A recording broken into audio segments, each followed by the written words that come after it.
Have you had any chest pain? No, it's always been this kind of squeezing Down feeling. right on the rib cage. Are you still having that?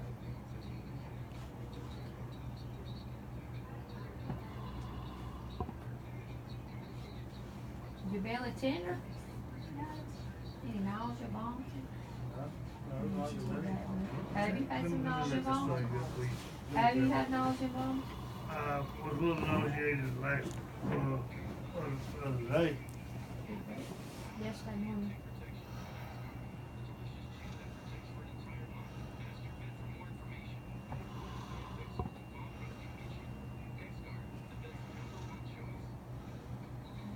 How's your energy level been?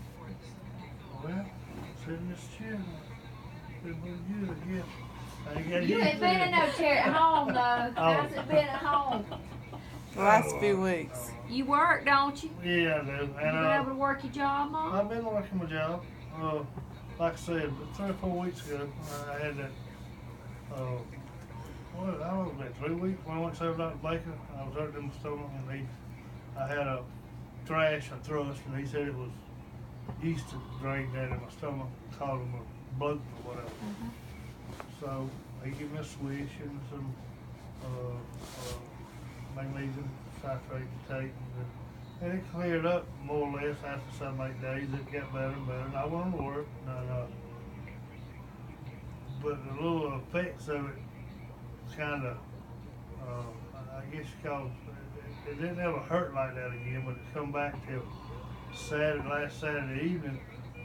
I think it hurt the worst right there last Saturday evening, and I couldn't even lay in bed. I had to sit in the chair because I couldn't lay down. Felt like your breath was cutting off. Yeah, I just felt like When you eat certain stuff, when you eat certain stuff, does it aggravate you or anything like I'm that? trying to look back, and I don't eat nothing no different than ever eat. Have you been swelling in your legs at all? No, you've been able to lay back flat, asleep at night and all? Okay. So you got a couple things that we need to look at, okay? I'm gonna show you up here. Okay. I'm gonna tell you why we need to look at a couple things, okay? One is you got this heart rhythm called atrial fib. So, and this looks like it's new, right? New onset. So that's an electrical problem. We think about the heart. We think about it in 2 ways. We think about it in an electrical aspect of it, and then we also think about it from a plumbing side of things, okay? Right. Plumbing is stents. We know that you got a stent to the right coronary artery, so we're going to talk about that in just a second, why I think we need to look at that, okay? But right now, you got atrial fib, you got the right atrium, left atrium, right ventricle, left ventricle, and our heart beats on an electrical circuit, literally. It beats top, bottom, just like that. It runs just like on a circuit, just like this. You're not doing that. We are, assuming we're not in atrial fib. These 2 top chambers, the atrial, you got signals coming from all over the top part here. Instead of firing from the pacemakers and running like this. So that's what you're doing. If you look up there, that's what it is. It's very fast and it's very erratic, okay? Risk of this rhythm is stroke. You're very high risk. And we do something called there's a grading scale, Chad's 2 VAS score, that we look at and decide how much, if you need blood thinner, how much at risk you are for stroke and all that business. You're a 4, that's high. So first thing we need to do is get some blood thinner going. I'm going to do IV blood thinner, and I'll tell you why in a minute, instead of like Eliquis, Coumadin, some of the stuff you see on TV, okay? This rhythm doesn't cause you to die suddenly. Rhythms that come from here down cause you to die suddenly. You're not showing anything like that, okay? Yours is up here, so you flying along and you're having this rhythm. We need to get you back in rhythm. We do that by shocking the heart. It's kind of like hitting a reset button on an outlet, okay? We give you some medicine, make you go to sleep, put little pads here or here, shock you, like kind of like you see on TV, okay? That's the first thing I think we need to do. One of the things we need to do is get you back in rhythm, okay? The other thing I think we need to think about is looking at the plumbing side of things, okay? We know right here your right coronary artery was blocked before. The reason that I'm interested in that is because the squeeze of the heart So we beat top, bottom, and when the ventricle squeezes here, it pushes blood out to the heart.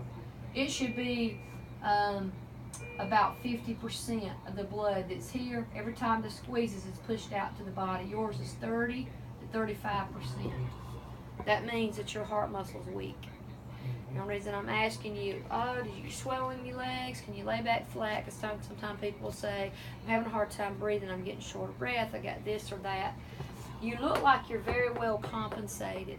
However, anytime you see the squeeze of the heart drop off, yours was normal in 2015, you need to find out why. Two things that can do it. Two of the many, but two things that can do it can be in atrial fib and running wide open. So when the heart's beating wide open like this, the muscle can get weak. If that's the culprit, getting you back in rhythm and slowing you down and getting you on the right medicines may be enough to see it normalize. Okay.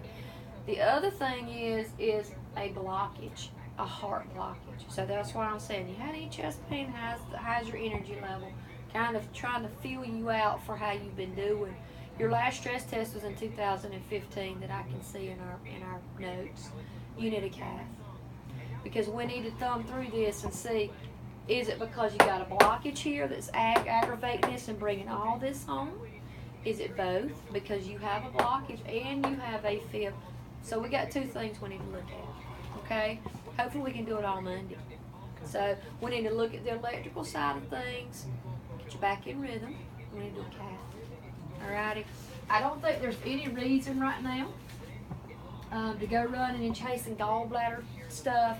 They did a ultrasound, and you got a fatty liver, some a little fat there, and the radiologist put questionable some gallbladder stuff going on.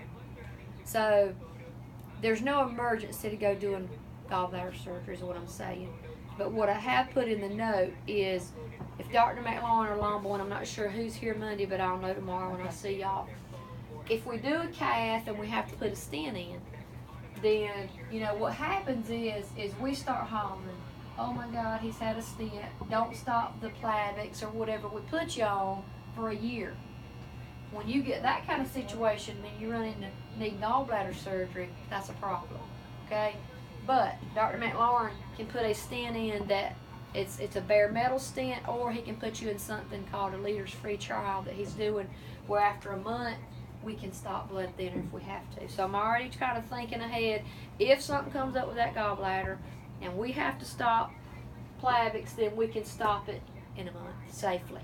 And that way our hands aren't tied. Because it's a bad situation when you get somebody committed to taking Plavix, say we did a stent, put a drug-loading stent in, and then in 2 months you came up with something, a bad gallbladder, and you needed surgery. It's a bad situation.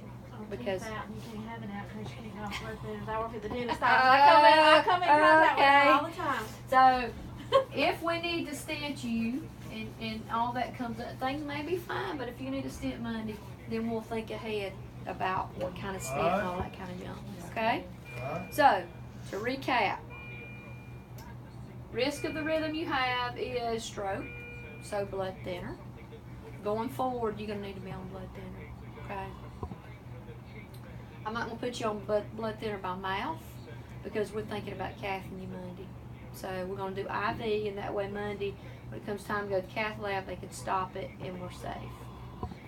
You have to stop blood thinners by mouth 2 days prior to having cath. So we'll think about that after the cath.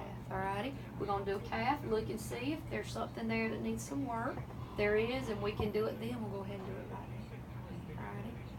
After we get all this done, we'll put you on a medicine to keep you in rhythm. I wouldn't leave you on those medicines a long time because you're young and they carry a lot of toxicity. So we also need to think about getting you into the loop with a heart rhythm doctor and think about something called an ablation. Not right now, not this hospitalization. You just need to kind of do this stuff in stages. Okay? There's a procedure for atrial fib. It's 1 night in the hospital. And we can go after where these signals come from and burn them and get you off the medicine, hopefully. And it runs in families. So, And she had no idea she had it. And a lot of people don't until they come to the hospital and they've had a stroke. So risk of what he has is stroke. So I'm going to get him on blood thinner. Dr. Panini, when he called me last night to go over some things, I understood almost everything except when I asked him why he added the Lasix, and I know it's because of the fluid. Yeah. I could not understand him by phone where the fluid was, or is it just because his BNP level is a little high? It's because his BNP level's a little bit high, and he's got a little tiny left little pleural effusion. He overall looks well compensated. Okay. You know, a lot of times when people get to this point, you say, how many pillows are you sleeping on? I can't, I'm having to sleep up in a recliner, or, you know, my legs are swelling. He looks good. His BNP was not that high. Okay. 1,200, something like that for BNP.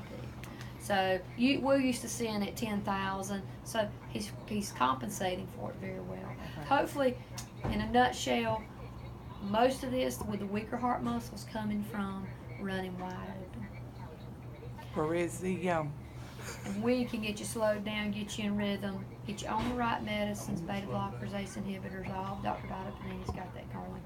And then recheck the squeeze of the heart in 3 months. If it's normal in 3 months, we're happy. If it's still less than 35%, then we need to take a step back and say, does he need a defibrillator? Why? Because rhythms, and I said, rhythms that come from this line down can cause you to die suddenly. He's not shown any of that. His is up here in the atrium, the two top chambers. However, when the squeeze of the heart is less than 35%, you're at risk to have a sudden onset of ventricular tachycardia. When you start doing that, that can cause him to die suddenly. So, what do we do for that 3 month time then? Do we get all this stuff done and say, all right, you eat, you squeeze your heart, your ejection fraction's less than 35%. Go home, hope you do all right. We'll see you in 3 months. No. We offer him a life vest, something called a life vest, that you just slide on. You can bathe and all that business, take it off to bathe. But it would look for those rhythms for the next 3 months while we got him on medicines to see. We'll talk to you about it. I know that's a lot of information. We'll recap all this stuff every day, kind of tell you what we're going to do and why.